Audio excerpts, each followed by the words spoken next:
Hello everyone, welcome back to Nagin Digital Based Learning. Here we are again with the next topic that is a secular state India. प्यारे बच्चों, जैसा कि आपको पता है last class में हमने रिलीजन के बारे में और कम्युनलिज्म के बारे में कंप्लीट कर लिया था और मैंने आपको लास्ट क्लास में बताया था कि हमारा जो अगला टॉपिक होगा दैट इज़ और nearly last topic A secular state of India, जिसके बारे में हम पढ़ने वाले हैं। तो आज हम जो टॉपिक स्टार्ट करने वाले हैं वो आपका है सेकुलर स्टेट।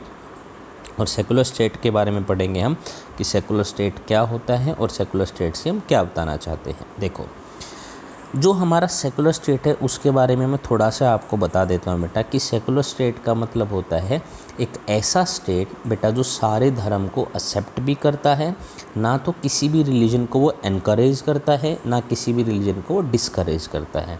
कहने का मतलब यहाँ पे सिर्फ एक्सेप्टिज्म है, यहाँ पे सिर्फ आपके धर्म को एक्सेप्ट किया जाएगा। उसके अगर कोई टिप्पणी की बात होगी, उसके ऊपर कोई मान ले आपको टिप्पणी करनी होगी या किसी को इनकरेज करना होगा, तो ऐसे में आपका जो स्टेट है बेटा उसमें आपकी हेल्प बिल्कुल भी नहीं करेगा कॉन्स्टिट्यूशन, तो उसको हम सेकुलर स्टेट बोलते हैं।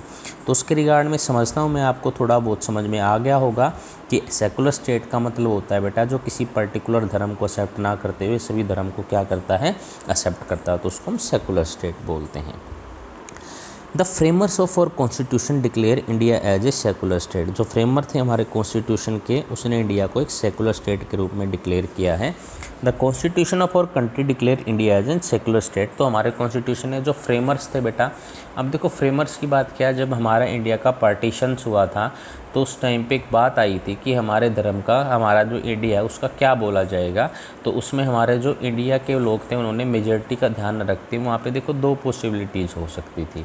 दो पॉसिबिलिटीज़ क्या हो सकती थी? एक तो पॉसिबिलिटी हो सकती थी कि आपका जो नेशन है बेटा उसमें मेजॉरिटी किसकी है, तो उसके अनुसार से उस मेजॉरिटी के अनुसार इसका धर्म बोल दिया जाए कि एक मुस्लिम कंट्री, जैसे इंडोनेशिया को कई बार बोल देते हैं it is a Muslim country, लेकिन नहीं, इंडिया को ऐसा कभी नहीं बोला जाता बेटा कि एक हिंदू कंट्री है, क्योंकि यहाँ पे हमारा क्या है, हमारे देश में एक सेकुलर स्टेट है जिसमें सभी धर्मों को इक्वल अपॉर्चुनिटी, सभी को कोई भी धर्म अपनाने की कंडीशन है, ये सारी चीज़ें प्रोवाइड की जाती हैं। तो इस प्रकार हमारे फ्रेमर्स के सामने एक तो चीज़ थी भाई मेजॉरिटी किसकी है, उसके अनुसार हमारे इसका जो देश है इसका धर्म अपना लेना चाहिए। लेकिन नहीं, उन्होंने एक चीज़ सोची थी कि हमारे यहाँ पे मेजॉरिटी को ना देखते हुए हमें ये देखना कि हमारे देश में कौन कौन से धर्म के लोग अभी रहते हैं। तो उन्होंने देखा लगभग सभी धर्मों के लोग हमारे यहाँ पे पाए जाते हैं और आगे आ भी सकते हैं, कोई भी पलायन या मान ले कोई भी इमिग्रेशन हो सकता है। तो उन्होंने इंडिया के कॉन्स्टिट्यूशन को इस तरीके से फ्रेम किया था कि हम ना तो किसी धर्म को एक्सेप्ट करते हैं, ना तो किसी धर्म को एक पर्टिकुलर बताते हैं कि इंडिया के धर्म है, हम सभी धर्मों को क्या करते हैं, एक्सेप्ट करते हैं कि कोई भी धर्म है, हिंदू है, मुस्लिम है, पर्शियन है, क्रिश्चियन है, एनी कोई भी, मुस्लिम है, कोई भी धर्म है बेटा, उन सभी धर्मों को क्या करेंगे, हम एक्सेप्ट करेंगे। लेकिन हम ना तो किसी धर्म को एनकरेज करेंगे कि ये धर्म अच्छा है, ये धर्म सही है, ना किसी को डिस्करेज करेंगे कि ये सही नहीं है। तो हमारी इसके ऊपर कोई टिप्पणी नहीं होगी, हमारे यहाँ पे सिर्फ एक ही चीज़ को फॉलो किया जाएगा कि India is a secular country और यहाँ पे सारे के सारे धर्मों को क्या किया जाता है, एक्सेप्ट किया जाता है। देखिए, उसी के रिगार्ड में आगे बढ़ते हैं। The constitution of our country declare India as a secular state. तो इस प्रकार हमारा जो कॉन्स्टिट्यूशन था उसने इंडिया को क्या डिक्लेयर किया बेटा, एक सेकुलर स्टेट के रूप में डिक्लेयर किया। This is reflected in many constitutional provisions. ये बहुत सारे जो कॉन्स्टिट्यूशनल प्रोविजंस है बेटा उसमें भी दिखाया जाता है। India does not have any official religions of its own. सबसे पहला पढ़ते हैं, हमारा कोई भी ऑफिशियल रिलीजन नहीं है। ऑफिशियल का मतलब है जैसे हमारी लैंग्वेज होती है, भाई हमारी ऑफिशियल लैंग्वेज इंग्लिश है, हमारी हिंदी है जिसको हम मानते हैं, लेकिन हमारा कोई रिलीजन की बात करेंगे तो हमारा कोई भी ऑफिशियल रिलीजन नहीं है कि जिसको हम आपके डॉक्यूमेंट्री वेरिफिकेशंस के हिसाब से बता सकते हैं कि इंडिया का ये पर्टिकुलर धर्म है। तो ऐसा कोई भी हमारा ऑफिशियल रिलीजन नहीं है। इट नाइदर एनकरेज, ना तो ये किसी को एनकरेज करेगा और ना डिस्करेज करेगा। तो सबसे पहली बात यही आती है बेटा, ना तो कोई हमारा, देखो तीन चीज़ें यहाँ पे आपको पढ़नी है। नो ऑफिशियल रिलीजन, ना तो हमारा कोई ऑफिशियल रिलीजन है। Number 2, it will accept all the religion, सबको ये एक्सेप्ट करता है।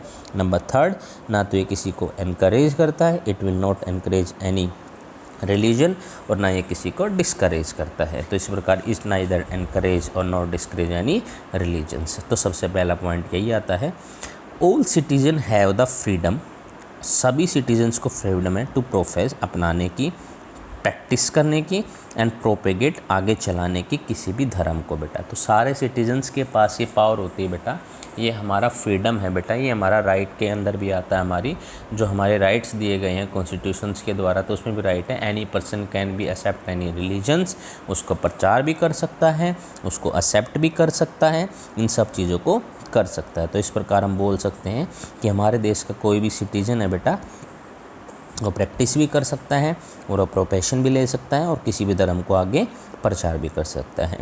नेक्स्ट, डिस्क्रिमिनेशन अमंग पीपल्स, जब लोगों के साथ डिस्क्रिमिनेशन किया जाता है। And what is the meaning of discrimination बेटा? सॉरी, डिस्क्रिमिनेशन मीन होता है बेटा, जब आप डिस्क्रिमिनेशन का मतलब होता है जब आप भेदभाव करते हो। भेदभाव का मतलब कब हो सकता है बेटा? देखो वही बात आती है। आप देखो ये चीज़ तो बहुत ही सिंपल है, मैंने आपको सिंपली बता दिया भाई डिस्क्रिमिनेशन का मतलब भेदभाव करना होता है। लेकिन यहाँ से बच्चों ना अपने दिमाग को थोड़ा खोल कर ये भी समझा करो कि डिस्क्रिमिनेशन क्यों हो सकता है, किसके ग्राउंड पे हो सकता है। तो डिस्क्रिमिनेशन हो सकता है बेटा जब आपका कम्युनलिज्म आ जाता है बेटा आपका, या आपके इकोनॉमी के हिसाब से हो सकता है कि भाई कोई गरीब है कोई अमीर है, वहाँ पे डिस्क्रिमिनेशन हो रहा है। मेजॉरिटी माइनॉरिटी पे हो सकता है, वहाँ पे डिस्क्रिमिनेशन हो रहा है। रिलीजियस की कम्युनलिज्म के ऊपर हो सकता है कि हमारा रिलीजन जो है बेटा वो सुपीरियर है, तुम्हारा इन्फीरियर है, यहाँ पे भी डिस्क्रिमिनेशन हो रहा है। तो कोई भी अगर discrimination on the ground of religion पे कोई भी डिस्क्रिमिनेशन नहीं किया जाएगा। ऐसा नहीं किया जाएगा कि आपके पास ये धर्म है तो आप सुपीरियर हैं, आपके पास ये धर्म है तो आप इन्फीरियर हैं। ये डिस्क्रिमिनेशन बिल्कुल प्रोहिबिटेड है, ये हमारे कॉन्स्टिट्यूशन में लिखा हुआ है। किसी के ऊपर कोई भी इतना अधिकार नहीं है कि वो ये चीज़ बोल सके कि ये चीज़ डिस्क्रिमिनेशन है। इसको आप बोल सकते हो कि भाई मतलब इस तरीके से आपका ये धर्म सुपीरियर है, आपके ये रूल्स एंड रेगुलेशंस अच्छे हैं, आपके रूल्स एंड रेगुलेशंस अच्छे नहीं हैं, आपका प्रचार करना सही नहीं है। तो इस प्रकार से कोई भी डिस्क्रिमिनेशन नहीं किया जाएगा। और constitution however allow the state to interfere in the religious policy in order to promote equality among the people. और कॉन्स्टिट्यूशन ने ये भी किया है बेटा, जो स्टेट है, स्टेट का मतलब यहाँ पे कोई पर्टिकुलर स्टेट नहीं है, हरियाणा, पंजाब, उत्तर प्रदेश, जम्मू कश्मीर, यहाँ पे इसका मतलब नहीं है बेटा। यहाँ पे कॉन्स्टिट्यूशन का मतलब स्टेट का इंडिया से, वहाँ पे क्योंकि कॉन्स्टिट्यूशन में उसको एक स्टेट बोला गया है। तो कॉन्स्टिट्यूशन ने ये अलाउ किया स्टेट को वो इंटरफेयर कर सकता है रिलीजियस पॉलिसीज़ में in order to promote equality, सिर्फ एक चीज़ को प्रमोट करने के लिए, इक्वलिटी को प्रमोट करने के लिए। जो आपका राइट है बेटा, हमारा राइट भी है इक्वलिटी का। तो अगर आपको कभी भी रिलीजन्स में हस्तक्षेप करना है तो आप इस तरीके से हस्तक्षेप या आपका पार्टीशंस ले सकते हैं कि आपका जो इक्वलिटी को प्रमोट करना है कि सारे धर्म बिल्कुल इक्वल हैं और धर्म के आधार पर कोई भी डिस्क्रिमिनेशन नहीं होना चाहिए। इसके अलावा आपका जो है बेटा कोई भी, आप इसके अलावा कोई भी हस्तक्षेप स्टेट नहीं कर सकता है। आप किसी भी धर्म को अपना सकते हैं। और इसमें एक और बात है बेटा, अगर आप किसी पर्टिकुलर धर्म को अपना रहे हो और किसी दूसरे धर्म में स्किप करना चाहते हो तो आप किसी दूसरे धर्म को भी अपना सकते हो। जैसे आप हिंदू कम्युनिटी से बिलोंग करते हो तो आप मुस्लिम कम्युनिटी को अपना सकते हो, मुस्लिम से करते हो तो आप हिंदू को, क्रिश्चियन को, पारसियन को, किसी को भी अपना सकते हो अमंग द पीपल। अगर देखो इक्वलिटी को अगर मान ले प्रमोट करने के लिए उसका एक एग्जाम्पल भी दिया गया है, बैन ऑन अनटचेबिलिटी। जैसे छुआछूत है बेटा, पहले कोई भी जो इन्फीरियर क्लास है, देखो इन्फीरियर क्लास कोई होती नहीं है, लेकिन पढ़ाने के लिए बेटा इस वर्ड का इस्तेमाल करना पड़ेगा कि पहले कुछ कम्युनिटीज़ को इन्फीरियर माना जाता था। इन्फीरियर क्या था? ये हमारे कुछ पिछले जो पूर्वज थे बेटा, उन्होंने कुछ रूल्स बना रखे थे, तो उनको अनटचेबिलिटी बोलते थे कि उनको छूने तक की परमिशंस नहीं थी, उनके कुएँ अलग होते थे, मंदिर में जाने की परमिशन नहीं होती थी। लेकिन जैसे हमारा संविधान आया बेटा, इसने बहुत सारी चीज़ों को चेंज किया। अब तो लगभग अनटचेबिलिटी आपकी ख़त्म हो गई है। तो अनटचेबिलिटी वगैरह जैसी है बेटा जो कि आपकी इक्वलिटी के बीच में बाधा बनती है, तो इन सब चीज़ों को क्या कर सकता है बेटा, इन सब चीज़ों को प्रमोट करने के लिए क्या आपका रिलीजन हस्तक्षेप कर सकता है। तो यहाँ पे हमने कितनी चीज़ें पढ़ी? एक तो हमने पढ़ा तो इस प्रकार से एक सेकुलर नेशन की क्या क्या प्रॉपर्टीज़ हो सकती हैं, क्या क्या चीज़ें हो सकती हैं जिसके हिसाब से हम बता सकते हैं। सबसे पहली आती है बेटा, ऑफिशियल रिलीजन हमारा कोई भी नहीं है। इट ना इधर एनकरेज, ना तो इनकरेज करता है और ना ये डिस्करेज करता है। तीसरा, all citizen have the freedom to profess. कोई भी सिटीजन है बेटा प्रोफेस कर सकता है, प्रैक्टिस कर सकता है और प्रोपेगेट कर सकता है रिलीजन को। किसी भी रिलीजन को आप चाहे तो किसी भी फ्रीडम है आपके पास धर्म का प्रचार करने की, किसी भी धर्म को एक्सेप्ट करने की। सेकेंड चीज़ ये थी। और यहाँ पे आप एक चीज़ ये भी पढ़ सकते हैं कि अगर आप किसी पर्टिकुलर धर्म से बिलोंग करते हो, उसके बाद अपने धर्म को स्किप करना चाहते हो, किसी दूसरे धर्म को एक्सेप्ट करना चाहते हो, तो आप उसको स्किप करके उसको एक्सेप्ट भी कर सकते हैं। तीसरा, डिस्क्रिमिनेशन जो की जाएगी बेटा on the grounds of religion पे, ये बिल्कुल प्रोहिबिटेड है, ये कॉन्स्टिट्यूशन में नहीं होना चाहिए। तो डिस्क्रिमिनेशन को भी क्या बोला गया है बेटा, बिल्कुल नहीं होना चाहिए। किसके ग्राउंड पे बेटा, रिलीजन के ग्राउंड पे। और तीसरा फोर्थ क्या था बेटा कि कॉन्स्टिट्यूशन है बेटा वो अलाउ कर सकता स्टेट को इंटरफेरेंस करना रिलीजियस पॉलिसीज़ में, क्या प्रमोट करने के लिए, in order to promote the equality. आपको किस चीज़ को प्रमोट करना है, इक्वलिटी को प्रमोट करना है, तो आप उसमें क्या कर सकते हो बेटा, आप हस्तक्षेप कर सकते हो। In this way we can say that ये आपके 4 स्तंभ हैं जो आपके देश को सेकुलर नेशन बताती हैं। और सेकुलर नेशन का मतलब क्या होता है कि आप सभी धर्मों को एक्सेप्ट करते हो, ना तो किसी धर्म को एनकरेज करते हो, ना किसी धर्म को डिस्करेज करते हो। आगे चलते हैं। नेक्स्ट टॉपिक आपका आता है बेटा कास्ट एंड पॉलिटिक्स। देखिए, अब देखिए कास्ट का मतलब क्या होता है बेटा, जाति होता है। कास्ट का मतलब क्या होता है, जाति। जब आप किसी पर्टिकुलर कम्युनिटी से बिलोंग करते हो तो आपकी जो देखो कम्युनिटी है ना, वो कम्युनिटीज़ को अगर हम और आगे डिवाइड कर दें तो किस में डिवाइड हो जाती हैं बेटा, वो कास्ट में डिवाइड हो जाती हैं। अब देखो, caste system has been an integral part of Indian society since ancient time. देखो जब भी कास्ट सिस्टम की बात आएगी तो किसकी बात आएगी बेटा, एंशिएंट टाइम्स की बात आएगी। It is based on the occupations of the people which are hereditary. बेटा किसके ऊपर बेस्ड होता था बेटा, ऑक्युपेशन, जो वो काम या धंधा करते थे बेटा, तो उसके ऊपर आपका क्या बेस होता था, कास्ट एंड पॉलिटिक्स बेस होती थी। तो अगर देखो कास्ट की बात आएगी तो ध्यान रखना बेटा, ये बात आएगी किसके ऊपर कि जब आप इंडियन सोसाइटी में एंशिएंट टाइम की बात करोगे तो वहाँ पे कास्ट में डिवाइड की जाती थी बेटा, तो कास्ट को डिवाइड कर दिया जाता था। आप कोई पर्टिकुलर ऑक्युपेशंस करते हो तो आपकी ये कास्ट है, तो उसके हिसाब से लोगों को हेरिडिटरी मिलती थी। हेरिडिटरी का मतलब होता है कि अगर आपके फादर ये काम करते थे तो आपकी वही कास्ट हो जाती थी। तो इस प्रकार से हम उसको हम क्या बोलते थे बेटा, कास्ट बोलते थे। People belonging to the lower caste, जो लोअर कास्ट से बिलोंग करते थे बेटा, आर आउटकास्ट। आउटकास्ट का मतलब उनको जगह नहीं मिलती थी सुपीरियर कास्ट में। और अनटचेबल, जिनको छुआ भी नहीं जाता था, उनको इतना इन्फीरियर माना जाता था कि उनको छूना भी क्या था बेटा, परमिशंस नहीं थी। अनटचेबल्स का मतलब यहाँ पे सिर्फ छूने से नहीं था बेटा, उसका मतलब छूने का मतलब क्या था, उनके लिए जो कुएं वगैरह होते थे वो भी अलग होते थे, रहने के घर भी दूसरी कम्युनिटी से अलग बनाए जाते थे, मंदिर वगैरह भी अलग होते थे, उनको मंदिरों में परमिशंस नहीं थी। ये सब अनटचेबिलिटी के अकॉर्डिंग आता है। We find that caste inequalities are breaking down because of the following reasons. बेटा आप देखो कास्ट इनइक्वालिटीज़ अब तो ऐसा नहीं रहा ना बेटा, क्योंकि हमारे संविधान में कास्ट सिस्टम के लिए कोई भी जगह नहीं है, और इन सब चीज़ों को इसने क्या कर दिया, ब्रेक कर दिया। अब दूसरी बात आती है कि जो कास्ट सिस्टम था बेटा वो कोलैप्स हुआ था, उसके कारण क्या क्या थे बेटा, सबसे पहले आता है बेटा डेवलपमेंट ऑफ अर्बन सेंटर्स। सबसे पहले किस सेंटर्स का निर्माण हुआ बेटा, अर्बन सेंटर्स का। अब देखो शहरीकरण हो गया, सब लोग शहरीकरण के आ गए बेटा, तो इस प्रकार से हम क्या हो गए बेटा, इस शहरीकरण के साथ क्या हो गया, हमारी कास्ट सिस्टम भी क्या होगी, ब्रेक होगी।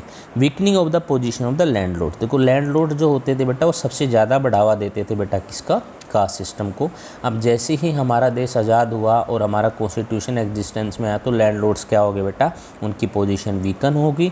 उनकी पोजीशन वीकन होने से बेटा जो जिस चीज़ को जन्म देता था तो उस चीज़ को क्या हो गया बेटा, उसका भी ख़त्म हो गया। Occupation mobility. ऑक्यूपेशन मोबिलिटी का मतलब हो गया बेटा, देखो मोबिलिटी का मतलब होता है एक जगह से दूसरी जगह पे जाना।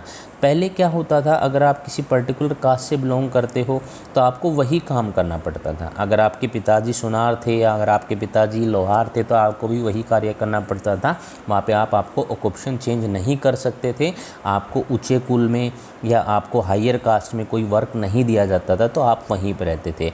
लेकिन जैसे ही हमारा ये चीज़ चेंज हुई, ऑक्यूपेशन की मोबिलिटी हुई, तो आपने जैसे ही ऑक्यूपेशन में चेंज किया तो जैसा कि आज आप देख सकते हो, कोई भी आपकी गवर्नमेंट में अगर आपको नौकरी चाहिए बेटा तो कास्ट के अनुसार नहीं दी जाती कि आप यहाँ पे आपकी ये कास्ट है तो आप ये कार्य नहीं कर सकते। तो ऑक्यूपेशन मोबिलिटी हुई जहाँ पे लोगों ने अपने ऑक्यूपेशन को चेंज कर लिया। वो आपको मान ले कोई आप ये कार्य करते थे तो उसकी बजाय आपने दूसरे कार्य पे स्किप कर लिया।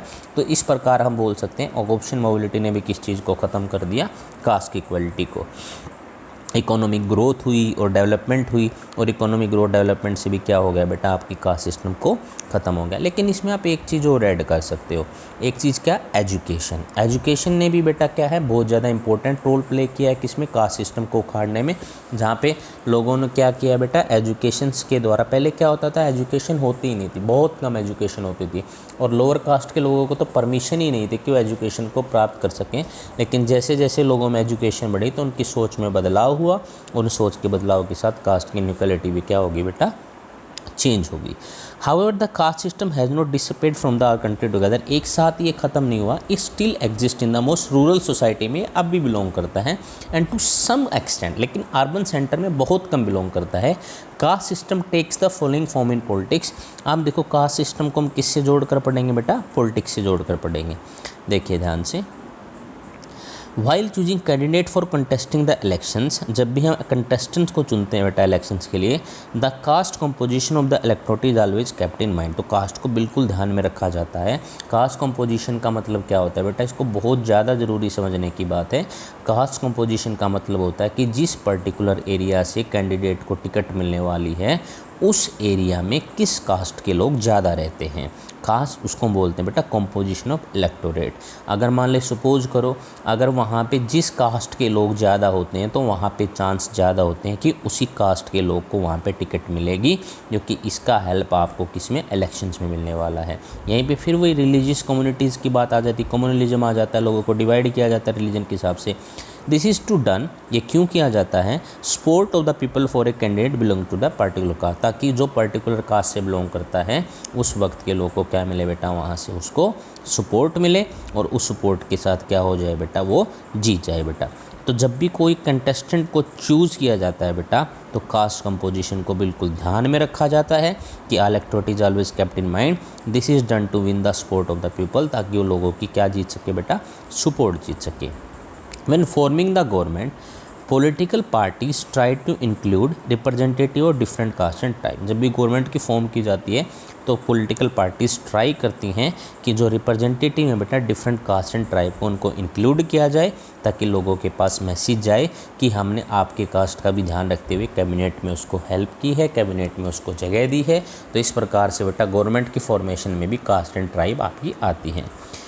Political parties appeal to the caste sentiment of the people, किसमें, कास्ट के सेंटीमेंट को अपील करती हैं। जैसे वहाँ पे कम्युनलिज्म में रिलीजन्स की अपील हो रही थी ना बेटा, कि आपकी ये कम्युनिटी, तो यहाँ पे कास्ट के सेंटीमेंट्स को भी क्या किया जाता है, टारगेट किया जाता है to help their candidate to in the election, कि आपका जो कैंडिडेट है आपकी कम्युनिटी से बिलोंग करता है, अगर आपकी कम्युनिटी से बिलोंग करता है तो ये आपके लिए काम नहीं करेगा तो किसके लिए काम करेगा। तो इस प्रकार से कास्ट के सेंटीमेंट्स को अटैक किया जाता है। लेकिन यहाँ पे एक चीज़ दूसरी सोचने की ये है, अगर दूसरा कोई व्यक्ति है और दूसरा व्यक्ति उस कास्ट से बिलोंग नहीं करता है तो उसके लिए ऑटोमेटिक यहाँ पे नेगेटिव पॉइंट तो नहीं होगा, लेकिन जो पॉजिटिव पॉइंट कास्ट सिस्टम वाले कैंडिडेट को मिलेगा वो दूसरे वालों को कभी नहीं मिल पाएगा। यही सबसे मेन चीज़ होती है बेटा जिसके ऊपर पॉलिटिक्स की जाती है। उसके बाद आता है, तो यही था बेटा, जब भी कास्ट कंपोजिशन का ध्यान रखा जाता है इलेक्टोरेट में तो उसी प्रकार से क्या दी जाती है बेटा, टिकट दी जाती है। उसी प्रकार से यहाँ पे है कास्ट इनइक्वालिटीज़ के बारे में है, कास्ट इनइक्वालिटीज़ नहीं बेटा, पॉलिटिकल रिप्रेजेंटेटिव्स के बारे में। जब भी कोई भी कैबिनेट की फॉर्मेशन की जाती है तब भी कास्ट का ध्यान रखा जाता है। पॉलिटिकल पार्टीज़ को अपील की जाती है कास्ट सेंटीमेंट से रिलेटेड, तब भी क्या रखा जाता है बेटा, ध्यान रखा जाता है। उसके बाद आती है बेटा कास्ट इनइक्वालिटीज़ क्या होती हैं। Occupation is typically pass down from generation to generation most country. Occupation क्या होता है बेटा, पास डाउन होता है। पास डाउन का मतलब है, जैसे आप इसको ऐसे समझिए, आपके पिताजी कोई पर्टिकुलर काम करते हैं बहुत सारे वर्षों से, तो उसको किस में ट्रांसफ़र हो जाता है बेटा, आपको। जिस प्रकार से प्रॉपर्टी ट्रांसफ़र हो जाती है ना बेटा, बहुत सारे केसेस ऐसे होते हैं जिनमें ऑक्यूपेशन भी क्या हो जाता है बेटा, ट्रांसफर हो जाता है। ये एक लॉजिकल कंक्लूजन है बेटा कास्ट सिस्टम में। Member of the same caste were intended to establish a social community. क्या बनाना चाहते हैं वो, एक सोशल कम्युनिटी बनाना चाहते हैं दैट प्रैक्टिस द सेम और कंपेरेबल ऑक्यूपेशंस बनाए। Married with in the caste group, भाई कास्ट ग्रुप में मैरिज होनी चाहिए ताकि सोशल कम्युनिटी की फॉर्मेशन हो सके। And did not eat with the member of other caste group, के साथ वो ईट नहीं करते हैं। तो ये कास्ट इनइक्वालिटीज़ होती हैं। सबसे पहली बात क्या है, ऑक्यूपेशन ट्रांसफ़र होता है। दूसरी बात क्या है बेटा, कास्ट का एक सोशल कम्युनिटी को बनाना चाहते हैं कि हमारी की एक कम्युनिटी बने। तो इसी इसी प्रकार से जो मैरिज होती हैं बेटा वही कास्ट सिस्टम के अनुसार ही होती हैं। जैसे फॉर एग्जांपल हरियाणा में एग्जिस्ट करता है जाट जाट के साथ ही मैरिज करेगा, या आपकी ये इसके साथ ही मैरिज करेंगे, तो ये सारे कास्ट के ग्रुप बन जाते हैं। तो इस प्रकार से डिनोट इट मीन द, और दूसरों के साथ वो खाते भी हैं।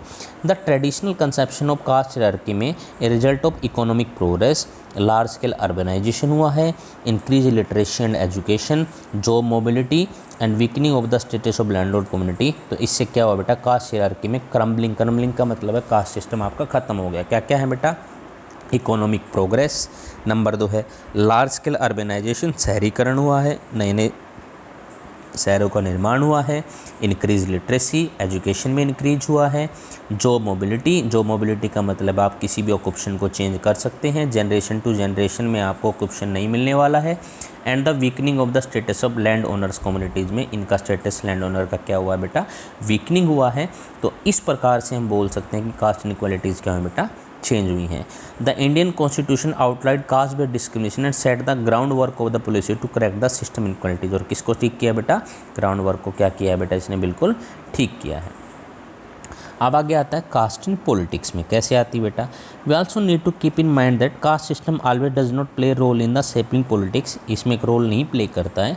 This is due to the following reasons. क्या क्या रीजन हो सकते हैं, not every constituency in the country has a clear majority of one single caste. कोई भी कॉन्स्टिट्यूशन में क्लियर मेजोरिटी नहीं है सिंगल कास्ट के लिए। Therefore every party is required to win and trust of people belonging to different caste. ऐसा नहीं है कोई भी एक कास्ट अपने दम पर दूसरों को जिता सकती है। हमारा देश बहुत बड़ा है, जनसंख्या भी ज़्यादा है, तो यहाँ पे आप पर्टिकुलर टारगेट कर सकते हो, लेकिन उनके बेसिस पे आप विन नहीं कर सकते। आपको डिफरेंट कास्ट के लिए पॉलिटिक्स को खेलना बहुत ही ज़रूरी हो जाता है। No political party win all the votes of particular favoured caste. अगर आपकी कोई फेवर्ड कास्ट, आप बोलोगे कि इस कास्ट से ही आपका कैंडिडेट बिलोंग करता है, तो ज़रूरी नहीं है बेटा उस कास्ट के लोग सारे ही आपको देंगे। When people say that caste is a vote bank, they simply mean that people from the one particular class may vote for the party. वो मे वोट बोलेंगे, आपके वोट तो करेंगे, लेकिन ऐसा नहीं है बेटा कि वो सारे के सारे वोट करेंगे। तो ये पर्टिकुलर फेवर्ड कास्ट के लिए बेटा सारे के सारे ऑल द वोट्स आप कभी जीत नहीं सकते, ये वोट्स दूसरे में भी जाएंगे। Because several politics party fight elections, there may be many candidate from the same caste fighting elections against each other. तो ऐसा भी तो हो सकता है ना बेटा, पॉलिटिकल पार्टीज़ बहुत ज़्यादा हैं, तो अब एक पार्टी ने एक पर्टिकुलर कास्ट के कैंडिडेट को उठा दिया तो दूसरी भी उठा देगी, दूसरी भी सेम कास्ट का उठा देगी। वो पागल थोड़े ना है, तो वो सेम कास्ट का उठा देगी, तो ऐसे वोट डिवाइड हो जाती हैं। अब आपकी एक पार्टी ने उसी कास्ट का उठाया, दूसरी ने भी उसी कास्ट का उठा दिया, तो पॉलिटिकल पार्टीज़ क्या हो जाती हैं, डिवाइड हो जाती हैं। It has been seen that many elected MP MLAs में लॉस द इलेक्शंस, वो इलेक्शंस को हार जाते हैं। If candidate are elected in caste line, no candidate ever lose the elections. अगर उसको कास्ट लाइन के अनुसार इलेक्ट किया जाएगा बेटा, तो कभी इलेक्शंस को नहीं हारेगा। अब देखिए पॉलिटिक्स इन कास्ट कैसे आती है बेटा। देखो, when a particular caste try to gain prominence by adding, अगर कोई पॉलिटिकल कास्ट है बेटा, वो आपको एडिंग करना चाहती है नेबरिंग कास्ट के साथ एंड सब कास्ट के साथ which are earlier not included. इसका मतलब क्या बेटा, जब कोई भी adding neighbouring caste and sub caste which are earlier not included, कोई भी पर्टिकुलर कास्ट है बेटा, प्रोमिनेंस का मतलब प्रसिद्धि चाहती है, तो दूसरी कास्ट को ऐड करना स्टार्ट कर देती है। ऐसा नहीं है कि पर्टिकुलर कास्ट के साथ अब इलेक्शंस को जीत सकते हैं, तो आपको दूसरों को भी क्या करना पड़ेगा, ऐड करना पड़ेगा। The caste system also become politicise when caste groups are required to enter into coalition with. Coalition का मतलब होता है बेटा गठबंधन करना। दूसरी कास्ट के साथ क्या कर लेते हैं बेटा, आप कोलिशन कर लेते हैं, ताकि आपको क्या मिल सके, मैक्सिमम बेनिफिट्स मिल सकें। Of late many caste group have gain entry into politics by terming themselves as backward and forward caste group. Backward का मतलब होता है बेटा जो आपकी डोमिनेशन की पावर है, तो उसमें फॉरवर्ड ग्रुप्स आते हैं, और जो आपकी इन्फीरियर पावर से जो कम है बेटा संख्या, वो आपकी बैकवर्ड कास्ट ग्रुप्स आते हैं। तो इस प्रकार हम बोल सकते हैं यहाँ आपकी राजनीति में क्या होती है बेटा, पॉलिटिक्स होती है। It is to be notice that existence of the caste system is itself not healthy for any democracy. कोई भी कास्ट सिस्टम का एग्जिस्ट होना किसी भी डेमोक्रेसी के लिए हेल्प नहीं, क्योंकि हमारा देश कास्ट सिस्टम के ऊपर बिल्कुल यकीन नहीं करता। जब भी आप वोट देने के लिए जाते हो, तो वहाँ पे आप एक सिटीजन के रूप में जाते हो, ना कि किसी कास्ट के मेंबर के रूप में जाते हो। It mostly produce negative result देता है। In India it has result the vicious circle of poverty. हमने देखा बेटा विशियस सर्कल का मतलब एक ऐसा पॉवर्टी का सर्कल जो ख़त्म नहीं होता बेटा। इसको आप ऐसे समझ सकते हैं, आप लोन लेते हो, उसको चुकाते हो, फिर कमाते हो, फिर लोन लेते हो, उसको चुकाते हो, तो इस प्रकार से एक सर्कल बना रहता है। अनएम्प्लॉयमेंट भी है और इलिटरेसी है बहुत सारी कास्टेज में बेटा। सो कास्ट सिस्टम में also lead to the caste division होता है, कास्ट में वोलेंस होते हैं और कॉन्फ्लिक्ट होते हैं, जिससे आपका क्या होता है बेटा, वोलेंस होता है। तो इस प्रकार आप बोल सकते हो बेटा, इस प्रकार से जो कास्ट सिस्टम है वो हमारे देश के लिए क्या नहीं है बेटा, बिल्कुल भी उचित नहीं है। तो ये था बेटा आपका लास्ट टॉपिक इस चैप्टर का, जो कि आपका caste system in the politics था। मैं एक बार रिवाइज करवा देता हूँ, आज हमने कौन कौन से टॉपिक पढ़े हैं। आज हमने एक तो पहले टॉपिक पढ़ा था बेटा कास्ट एंड पॉलिटिक्स से पहले सेकुलर स्टेट इंडिया के बारे में, जहाँ में हमने इसके सेकुलर स्टेट के बारे में जाना।